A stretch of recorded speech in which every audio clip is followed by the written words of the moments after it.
Полска би можела наскоро да го загуби правото на глас во Европската Унија, откако денеска и официјално е ставена пред Европскиот суд на правдата. Европската комисија поднесе тужба против Полска, бидејќи земјата не го почитува начелото за независност во судската власт.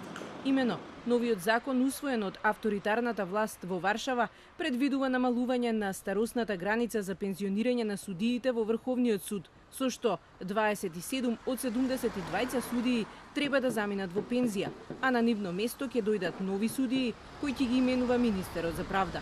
И со тоа на некој начин власта би имала влијание во судството, сметаат од Брисел.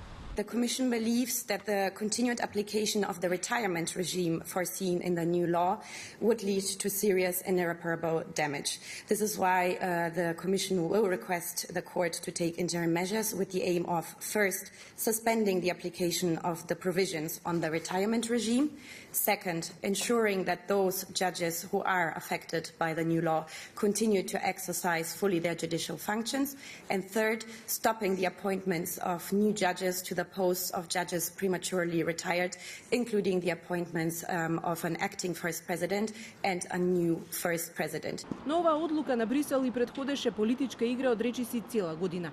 Брисел се обидуваше да ги вразуми полските представници на два пати, но Варшава остана на својот став дека реформите се за да има поефикасно судство и отстранување на судиите кои просперираа за време на комунистичкиот режим, што предизвика бран протести во земјата. Денешната одлука на Брисел значи дека Полска ситно брои до активација на членот 7 од договорот на Унијата, со што таа нема да има право на глас во институциите на блокот.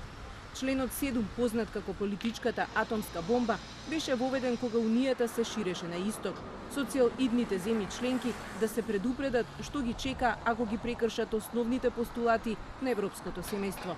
Најстарите земји членки стравуваа дека земјите кандидати кога тогаш ќе се вратат на старите навики кои тешко умираат.